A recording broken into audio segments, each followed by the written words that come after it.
Focus. I needed to focus.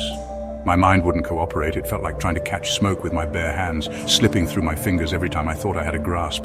It was a whirlwind of thoughts, each one sharper, more terrifying than the last. They spun around me, a chaotic storm that I couldn't escape, each memory more vivid and haunting. The air hung heavy, thick with the stench of decay and something else, something sinister. It was as if the very walls of this place were alive, breathing in sync with my own ragged breaths. Panic swelled in my chest, threatening to consume me. My heart raced, each beat a drum signaling my impending doom. I could feel the weight of the past pressing down on me, suffocating. I had to get a grip. I couldn't let the fear take over. I had to ground myself, find something real to hold onto in this sea of memories. Addie. The name echoed in the silence of my mind. It was a beacon, a lifeline in the darkness. Her name was the only thing that made sense in this madness. Her memory, a double-edged sword. It brought both comfort and pain, a reminder of what was lost and what still needed to be found. It both soothed and tormented. The joy of her laughter, the warmth of her smile contrasted sharply with the agony of her absence. Her laughter, a distant melody, haunted me. It was a ghostly echo that lingered in the corners of my mind, a reminder of happier times now shrouded in darkness. I clung to it, desperate for its comfort, yet terrified of its power. It was a fragile thread that connected me to her, but it also threatened to unravel me completely. A cold sweat clung to my skin. Each drop felt like ice, a stark contrast to the burning fear inside me. I was caught between freezing and burning, unable to find balance. My heart hammered against my ribs. It was a relentless rhythm, a reminder that I was still alive, still fighting, even as my mind threatened to betray me. Every nerve ending screamed in warning. My senses were on high alert, every sound, every shadow a potential threat. I felt like prey, hunted by unseen forces. This place, it reeked of evil. It was a living nightmare, a place where the past and present collided in a twisted dance of horror. It pulsed with a dark energy that sent shivers down my spine. The very air seemed to vibrate with malevolence, a tangible force that pressed against me. I had to get out. I couldn't stay here, couldn't let this place consume me. But leaving wasn't an option, not yet. But Addie was here somewhere. I could feel her presence, a faint whisper in the wind, a shadow in the corner of my eye. I pushed away the fear, forcing myself to concentrate. I had to stay focused, had to find her. She was my anchor, my reason for fighting. This wasn't the time for weakness. I couldn't afford to falter. Not now. Not when she needed me the most. Not now. Addie needed me. I had to be strong, had to push through the fear and find her. I had to find her, no matter what it took, no matter the cost. I would find Addie and bring her back from the grip of this nightmare. The air grew colder, sending a fresh wave of goosebumps across my skin. A faint floral scent, like Addie's favorite perfume, wafted through the darkness. It was her. I knew it. Addie, I whispered, my voice trembling. There was no answer.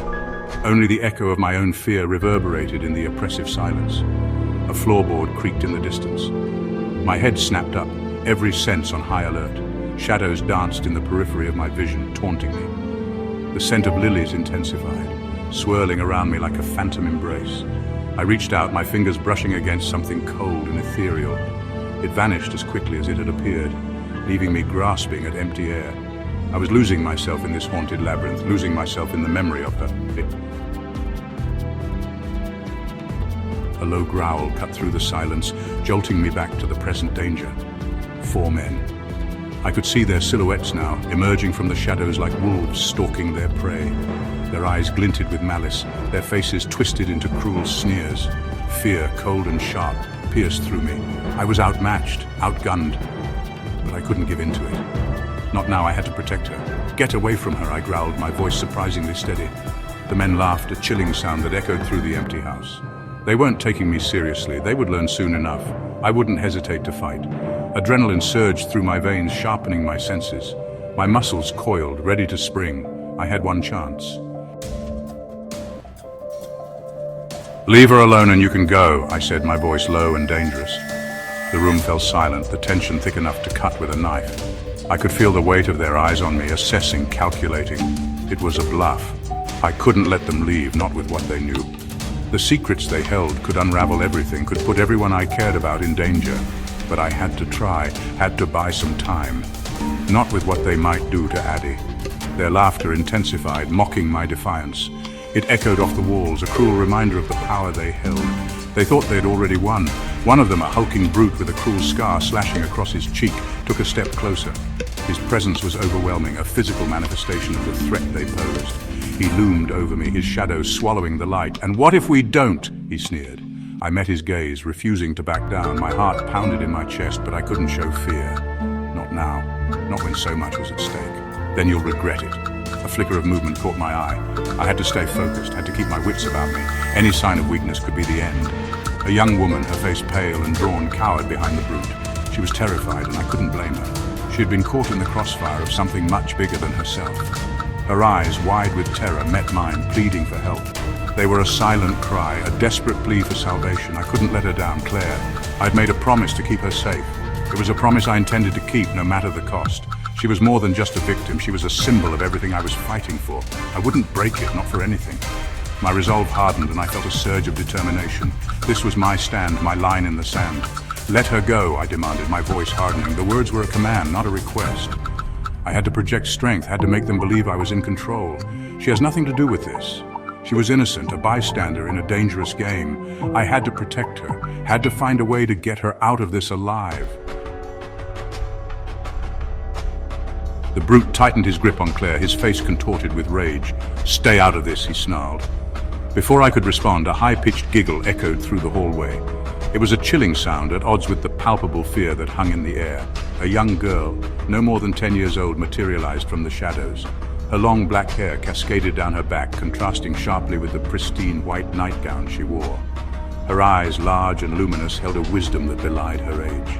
The men froze, their bravado momentarily forgotten as they stared at the apparition. A collective gasp escaped their lips as the girl's lips curled into a chilling smile. "Leave now," she whispered, her voice a mere breath in the stillness, "or face the consequences." Section 6. An Uneasy Alliance.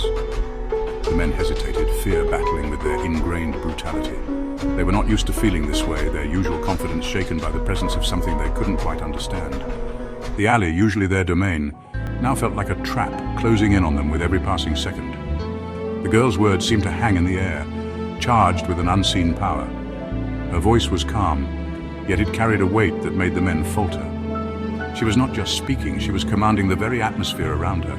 Her presence was almost otherworldly, a stark contrast to the grim surroundings of the alley. They backed away slowly, their eyes never leaving the ethereal figure. Each step they took was filled with caution, as if any sudden movement might break the spell she had cast over them. Their retreat was not just physical. It was a surrender of their will, a silent acknowledgement of her dominance. As quickly as they appeared, they vanished into the shadows, melting into the darkness. The alley swallowed them whole, leaving no trace of their presence. It was as if the night itself had conspired to erase them, to hide their fear and shame from the world. I let out a breath I hadn't realized I'd been holding, my body sagging with relief. The tension that had gripped me was slowly releasing its hold, leaving me feeling both exhausted and strangely exhilarated. The danger had passed, but the memory of it lingered, a reminder of how close we had come to disaster. "Thank you," I whispered, turning to the girl. My voice was barely audible, but the gratitude in it was unmistakable. She had saved us, and I needed her to know how much it meant to me. In that moment, she was not just a mysterious figure, she was our savior. She stood motionless, her gaze fixed on me with an intensity that was both unnerving and strangely comforting. Her eyes seemed to see right through me, as if she could read my very soul. Yet there was a warmth in her gaze, a silent promise that we were safe as long as she was there. "You are not alone," she said, her voice soft yet clear. Each word was like a balm to my frayed nerves, soothing the fear that still lingered. She spoke with a certainty that left no room for doubt, a reassurance that we were in this together. "She is here and she needs your help." Her words were a call to action, a reminder that our journey was far from over. There was someone else out there, someone who needed us. The girl's message was clear. We had a new mission, and we couldn't afford to fail. I shivered, a strange mix of fear and hope coursing through me. The thought of another challenge was daunting, but the girl's presence gave me strength. I knew that as long as she was with us, we had a chance. The fear was still there, but it was tempered by a newfound sense of purpose. Who was this girl? And what did she know about Addie? The questions swirled in my mind, each one more pressing than the last. She had appeared out of nowhere, yet she seemed to know so much. Her knowledge was a mystery, one that I was determined to unravel. But for now, I had to trust her. She was our only hope. Section 7. Power and Helplessness. I wanted to believe her, desperately, but doubt gnawed at the edges of my mind. Could I trust her? Could I trust anything in this haunted place? The girl in white, a beacon of otherworldly light in this darkness, filled me with a strange sense of power. But it was fleeting. The memory of Addie, her laughter now a distant echo, brought a wave of helplessness crashing down on me. I was so close, yet she felt further away than ever. The house, a labyrinth of secrets and shadows, seemed to mock my every step. It whispered her name, taunting me with glimpses of her memory, only to snatch them away just as quickly. The weight of my promise to protect Claire settled heavily on my shoulders. Could I save them both? Section 8. Addie's Fate. The girl in white, her expression unreadable, glided towards me. Her touch, when it came, was unexpectedly warm, a stark contrast to her ethereal appearance. "She is trapped," she whispered, her voice filled with a strange urgency.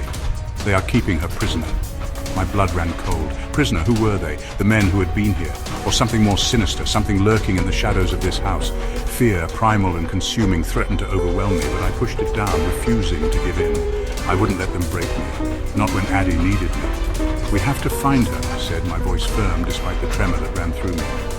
The girl nodded, her eyes burning with an eerie light. "Follow me," she whispered, "and be careful, they are watching." Section 9.